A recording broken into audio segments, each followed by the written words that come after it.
Oke, puji Tuhan. Malam ini kita berada di pasal yang ke-15 ya, dari 1 Korintus ya.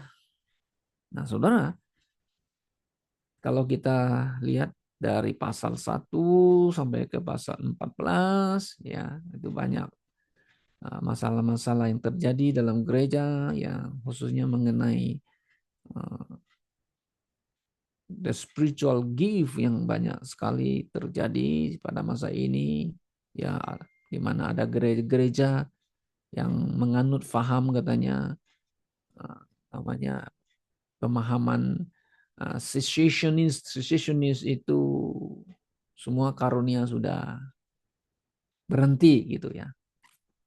Ya. Nah, memang ada karunia yang khusus yang diberikan kepada para rasul ya pada masa itu dan juga para penginjil seperti Filipus ya. Filipus itu bukan rasul tapi dia bisa melakukan mujizat ya, penyembuhan itu ya, di mana satu orang yang namanya Simon magician melihat karunia yang ada pada Filipus ya, dia juga ikut Filipus dan dia menjadi ya, bertobat kan, ikut Tuhan. Tapi setelah dia lihat Petrus menumpang tangan orang, wah, orang penuh Roh Kudus, dia juga mau minta karunia itu dengan bayar. Nah, akhirnya Petrus marah dengan dia ya.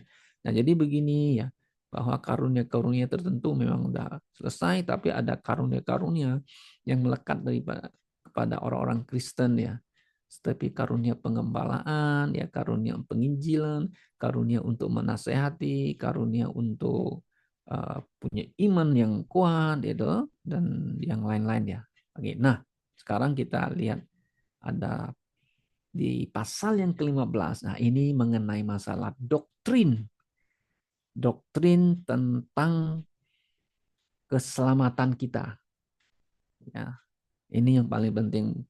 Di mana doktrin keselamatan itu melalui kematian Yesus dan juga kebangkitan Yesus Kristus yang sangat-sangat penting yang ingin disampaikan oleh Paulus kepada orang-orang Korintus pada masa itu, tetapi juga untuk kita ya saudara ya.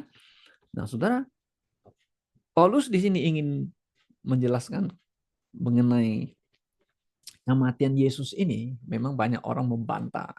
Yesus tidak mati, Yesus tidak bangkit, dan sebagainya ya. Oke, tetapi Paulus ingin dengan tegas mengatakan bahwa sesuai dengan fakta-fakta, ada kesaksian-kesaksian. Nah, ini penting bagi kita bahwa kematian dan kebangkitan Yesus itu memang adalah fakta dan ada dalam sejarah dan disaksikan oleh para pengikutnya. Nah, di pasal 15 ini sebenarnya ada 4 poin penting yang Paulus ingin sampaikan, saudara, yaitu yang pertama itu adalah pentingnya bukti. Ya, bukti apa? Tentang kematian dan kebangkitan itu ayat 1 sampai 11 nanti kita bahas. Kemudian ada konsekuensi jika menyangkal kebangkitan itu 12 dan 19. Kemudian yang ketiga lagi ada harapan orang Kristen ya dalam kebangkitan ayat 20 sampai 34. Kemudian yang keempat, nah tentang kebangkitan tubuh, itu adalah kemenangan Kristen itu di ayat 35 sampai 58. Nah, malam ini saya hanya mau ambil 2 poin saja. Yang pertama itu pentingnya bukti kematian dan kebangkitan Yesus Kristus yang tak dapat dibantah. Ya, karena apa? Karena ada di dalam atau dicatat dalam kitab suci dan juga saksi-saksi mata. Nah, saudara, sebelum itu mari kita lihat apa yang Paulus ingin jelaskan terlebih dahulu. Nah, mari kita lihat ya, ayat 1 ya, mengatakan demikian. Dan sekarang saudara-saudara, aku mau mengingatkan kamu kepada Injil yang aku beritakan kepadamu dan yang kamu terima dan yang di dalamnya kamu teguh berdiri. Oleh Injil itu kamu diselamatkan asal kamu berpegang teguh padanya. Seperti yang telah kuberitakan kepadamu. Kecuali kalau kamu telah sia-sia saja menjadi percaya. Sebab yang sangat penting telah kusampaikan kepadamu, yaitu apa yang telah kamu terima sendiri, ialah bahwa Kristus telah mati karena dosa-dosa kita sesuai dengan kitab suci, bahwa ia telah dikuburkan dan ia telah dibangkitkan pada hari yang ketiga sesuai dengan kitab suci. Oke. Nah, yang pertama Paulus ingin jelaskan dulu mengenai apa yang dia beritakan itu tentang Injil. Nah, ini mengenai dia mendahului dengan kata Injil ya. Nah, apa itu Injil? Kan kita mengatakan. Nah, Injil ya kalau bahasa Inggrisnya gospel ya, gospel. Nah, kalau bahasa Greek yang dipakai itu ya evangelion, gitu. Atau evangelion itu adalah tentang good, good bagus. Oke, evangelion atau evangelion kemudian diterjemahkan mengenai apa? Berita bagus. Oke, kabar baik, ya, berita sukacita itu tentang mengenai istilahnya makna atau Injil. Nah, kata Injil itu berita yang disampaikan, berita bagus itu, berita sukacita adalah mengenai Yesus. Yang itu. Yesus yang bagaimana? Yaitu Yesus yang mati.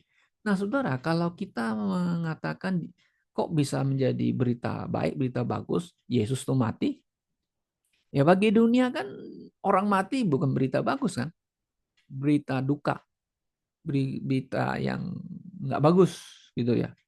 Nah, justru di sebaliknya dalam makna arti rohani dalam konsep kekristenan, justru karena ada berita itu yang tidak bagus itu karena apa? Karena berita tentang Yesus yang mati menanggung dosa kita, menyucikan dosa kita.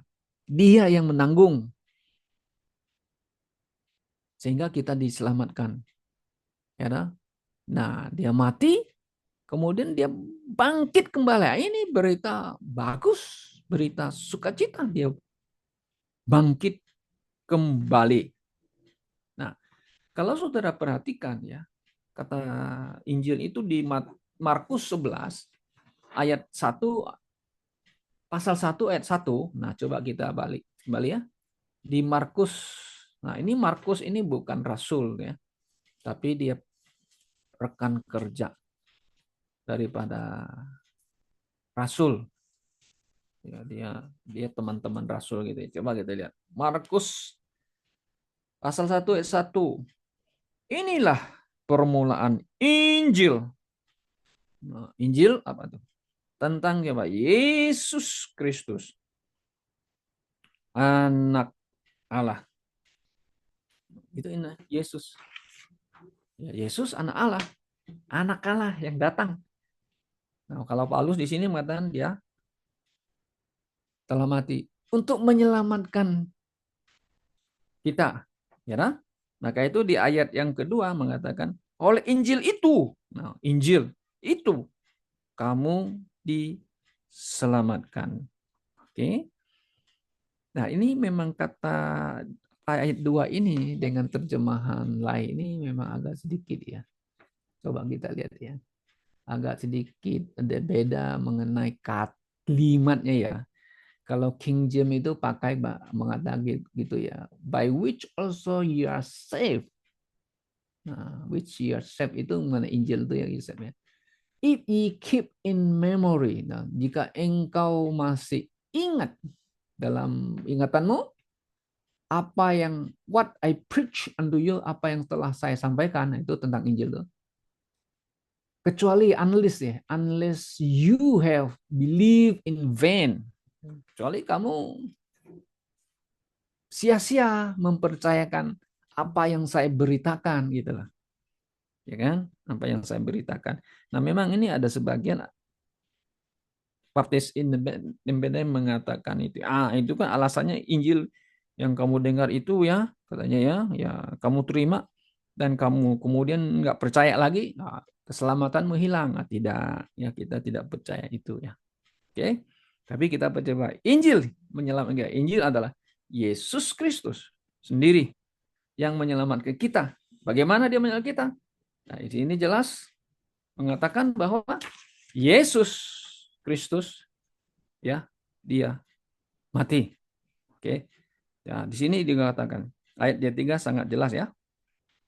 Apa yang telah saya sampaikan sangat penting kepadamu, yaitu yang engkau telah terima bahwa Kristus telah mati ya karena dosa-dosa kita sesuai dengan kitab suci. Jadi kematian Yesus itu saudara memang sudah dinubuatkan jauh-jauh hari itu kan. Ataunya sudah ribuan tahun sudah dinubuatkan di perjanjian lama. Ya, dia mati itu. Khususnya yang ada di Yesaya pasal 53 dan begitu ya. Nah, itu bukti gitu loh. Bukti pernyataan. Firman Tuhan menyatakan bahwa Mesias Yesus Kristus akan mati. Nah, sekarang Paulus mengatakan bahwa Yesus telah mati. Nah, jarak kematian Yesus, kebangkitan Yesus sampai Paulus bertemu dengan Yesus itu berapa tahun ya? Memang di Kisah Para Rasul tidak mengatakan berapa tahun, tapi masih hangat di beritanya ya. Karena beritanya masih hangat di Yerusalem, sekitar Yerusalem begitu kan, tentang kematian dan kebangkitan Tuhan Yesus. Ya, di mana Paulus itu dengan kuasa yang besar boleh menangkap pengikut Yesus, boleh memenjarakan orang Kristen dan sebagainya. Nah, mungkin beberapa tahun gitu ya. Itu berita masih hangat ya kan. Nah, di sini Paulus ya, di mana dia menyatakan Yesus tuh betul-betul mati, ya kan? Yesus menambahkan diri, di mana Paulus sendiri menganiaya orang Kristen, menganiaya Yesus Kristus. Nah, di sini Paulus menyadari, betul Yesus Kristus telah mati, ini fakta nyata ditulis di dalam kitab suci. Oke. Nah, ini adalah fakta ya. Kemudian Saudara, ayat 4 bahwa Paulus dia setelah mati dan dikubur. Nah, betul dia Yesus dikubur nggak? Oh iya. Yesus tidak dibuang sembarang, udah mati gitu, dia kan seorang yang tahanan kan. Kalau biasanya orang tahanan yang dihukum oleh Romawi itu kalau sudah mati ya terserah mereka mau diapain tubuhnya kan. Ya, nah ini tubuh Yesus itu diturunkan oleh mereka yang menjadi pengikut Yesus secara diam-diam ya.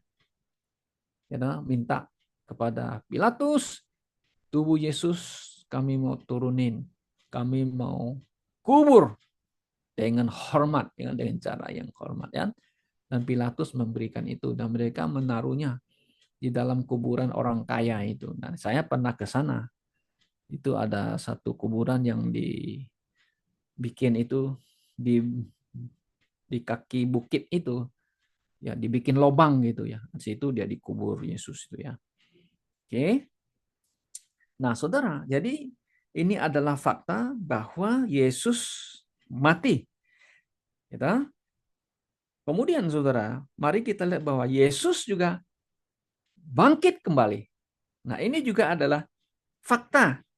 Ya, faktanya di mana? Nah, kalau Saudara lihat itu di ayat yang berikutnya nanti ya, Saudara akan lihat bahwa Yesus sendiri, Paulus sendiri mengatakannya ya, di ayat yang ke-12 sangat jelas. Oke, mari kita ayat 12. Jadi, bila mana kami beritakan bahwa Kristus dibangkitkan dari antara orang mati, bagaimana mungkin ada di antara kamu yang mengatakan bahwa dia tidak ada kebangkitan orang, bahwa tidak ada kebangkitan orang. Nah, kalau tidak ada kebangkitan orang mati, maka Kristus pun tidak dibangkitkan. Tapi andai kata Kristus tidak dibangkitkan, maka sia-sialah pemberitaan kami dan sia-sialah juga kepercayaan kami. Nah, jadi bukti yang sangat penting yang tidak bisa dibantah, Yesus mati, dikubur, dan dia dibangkitkan kembali sesuai dengan kitab suci. Dan juga ada bukti yang lain adalah para saksi mata. Nah, saksi mata mari kita lihat kembali di ayat yang kelima. Mari kita lihat ayat 5 ya. Bahwa ia telah menampakkan diri kepada Kefas. Kefas itu Simon ya, Simon Petrus ya. Dan kemudian kepada kedua belas muridnya. Kepada kedua belas muridnya. Ini kalau kedua belas muridnya ada termasuk Yudas Iskariot nggak ya? Kan di sini disebut ya, he was the 12 ya. Oke. Nah, nanti mungkin kita bisa bahas setelah hari lain ya. Nah, kemudian ayat 6. Saudara itu yang menampakkan diri kepada lebih dari 500 saudara sekalian. Kebanyakan dari mereka masih hidup sampai sekarang. Nah, pada masa zaman Paulus ya masih hidup ya. Mereka yang jadi saksi, tetapi beberapa di antaranya telah meninggal. Oh iya. Selanjutnya, kemudian lagi, ia menampakkan diri kepada Yakobus, kemudian kepada semua rasul. Nah, disebut semua rasul lagi. Ini Yakobus ini di sini kalau menurut Dr. Rukman ya, ini adalah saudaranya Yesus sendiri ya. Ya dari Yusuf gitu ya, itu saudaranya. Ia menampakkan dia. Kenapa? Karena ada saudaranya itu yang sangat menjadi tokoh yang penting juga di Yerusalem itu. Saudaranya Yesus sendiri. Oke. Nah, ayat 8. Dan yang paling akhir dari semua itu, ia menampakkan diri juga kepadaku, sama seperti kepada anak yang lahir sebelum waktunya. Jadi Paulus itu rasul. Nah, berarti yang tadi itu yang katanya ke-12 itu termasuk dia. Ya, kalau saudara lihat itu kan, ya kan? Nah, ya, di sini soalnya begini, Yudas Iskariot kan waktu dengar Yesus telah dihukum mati kan dia pergi mengembalikan duit itu langsung gantung diri kan. Hilang dia, sisa 11. Ya ini kalau 12 sementara 12 berarti termasuk Rasul Paulus. Dia bilang terakhir, ya, yang paling akhir dari semua itu menampakkan diri juga kepadaku sama seperti kepada anak yang lahir sebelum waktunya. Oke. Nah, jadi saudara kita lihat fakta yang tak dapat dibantah oleh siapapun juga ya. Karena ditulis, dicatat di dalam Alkitab dan juga ada saksi mata yang melihat akan sampai 500 orang. Paulus begitu begitu teliti juga ya. Oh, kok bisa sampai kok dia tahu bisa 500 orang, ya kan? Pasti dia mendengar kata teman-teman dan sebagainya yang bisa mengatakan sampai 500 orang ya yang menjadi bukti nyata Kristus mati kemudian Kristus bangkit kembali dari mati. Nah, sekarang kita lihat tentang poin yang berikutnya itu ya, konsekuensi menyangkal kebangkitan. Nah, ini penting bagi kita ya, bangkit. Nah, mari kita lihat balik ke 12 tadi, sudah kita baca bahwa bila mana kami beritakan, ya, tentang beritakan itu ya, bahwa Kristus dibangkitkan dari antara orang mati, bagaimana mungkin ada di antara kamu yang mengatakan bahwa tidak ada kebangkitan orang mati. Nah, ada kelompok-kelompok orang punya nggak percaya ada kebangkitan ya. Saudara ada satu pendeta dokter ya, dia sekolah teologianya kalau nggak salah ke Jerman ya. Setelah dia balik, dia melayani di GKI, Gereja Kristen Indonesia. Nah, dia khotbahnya wah luar biasa. Dalam arti luar biasanya memang dia dokter kan. Dia mengatakan bahwa Yesus betul mati. Yesus betul dalam tanda kutip bangkit. Tapi bangkitnya secara spiritual, rohani katanya. Wah, sampai jemaatnya sampai geleng-geleng kepala, ini benar atau enggak ini? Ya. Enggak lama, kemudian enggak lama ya. Saya dengar dari teman-teman bilang, oh si anu ini katanya yang khotbah tentang Yesus bangkit dalam arti secara rohani sudah dipecat katanya, saudara. Nah, ada orang-orang Kristen yang begitu ya. Nah, Paulus mengatakan, Masa ada orang yang tidak percaya tentang kebangkitan, ya? Ada kebangkitan bagi orang percaya. Yesus juga bangkit, maka percaya orang percaya ada kebangkitan. Nah, konsekuensi menyangkal kebangkitan, apalagi tidak percaya Yesus bangkit, apalagi tidak percaya orang akan bangkit, apa enggak dia orang Kristen dan mungkin, ya kan? Maka kalau Yesus tidak bangkit, nah iman kita sia-sia. Mari kita lihat ayat yang ke-14. Tetapi andai kata Kristus tidak dibangkitkan, maka sia-sialah pemberitaan kami dan sia-sialah juga kepercayaan kami. Saudara, di dalam terjemahan PB ini ya, dia pakai dibangkitkan. Kalau terjemahan yang bagus itu sebenarnya adalah Kristus bangkit. Kalau saudara King James gimana? Coba yang pakai King James berbeda. He, nah mana? Oke, now Christ be preached. He, oke, ayat yang ke-14 dia mengatakan Christ be not risen. Oke, jika dia tidak tidak not bangkit, tidak bangkit, ya. Memang ini kalau TB ini terjemahannya selalu pakai dibangkit. Seharusnya terjemahannya Kristus tidak bangkit. Yesus bangkit, bukan dibangkitkan. Memang ada kata yang beda sedikit ya. Oke, kalau King James, terjemahan King James, kalau kita terjemahan ke Indonesia harusnya Kristus. Nah, di ayat 14, and if Christ be not risen, be not risen, then is our preaching vain, and your faith is also vain. Jadi kalau Yesus tidak bangkit, maka sia-sialah iman kita. Percuma maknanya. Yuk percaya Tuhan, yuk ke gereja, yuk baca Alkitab, yuk menginjil, percuma kita. Kenapa? Karena Kristus tidak bangkit. Ya, tidak bangkit. Percuma. Oke? Nah, yang kedua, konsekuensi menyangkal kebangkitan, kita masih dalam dosa atau hidup dalam dosa. We still live in sin. Nah, ayat 15, mari kita lihat. Mari kita lihat 15. Lebih daripada itu, kami ternyata berdusta terhadap Allah. Nah, apalagi, wah dia jadi dusta ya, berita bohong ya. Karena tentang dia kami katakan bahwa ia telah membangkitkan Kristus, padahal ia tidak membangkitkan. Kalau andai kata benar bahwa orang mati tidak dibangkitkan, nah, kemudian sebab jika benar orang mati tidak dibangkitkan, maka Kristus juga tidak dibangkitkan. Oke. Di mana ayat ini ada bilang ayat ke-17. Ada satu kata mengatakan kita masih dalam dosa.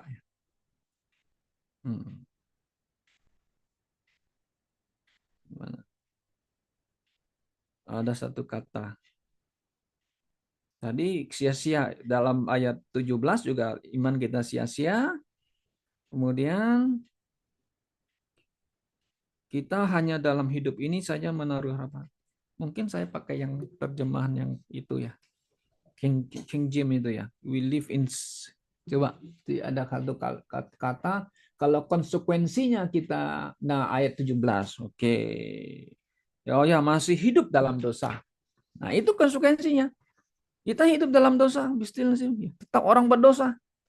Kita akan binasa kan? Kemudian yang ketiga, kita yang tertidur, nah istilah pakai King James itu sleep, itu mati, akan binasa ayat 18. Yang mati dan yang hidup semuanya binasa. Nah, ayat 18 coba. Jika kita hanya dalam hidup ini saja menaruh pengharapan pada Kristus, maka kita adalah orang yang paling malang dari segala manusia. Nah, malang ya bagi manusia ya. Ya, kenapa?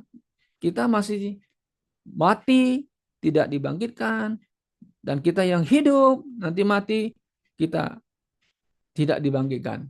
Jadi kesimpulannya kita orang yang paling malang dari semua manusia di atas bumi ini.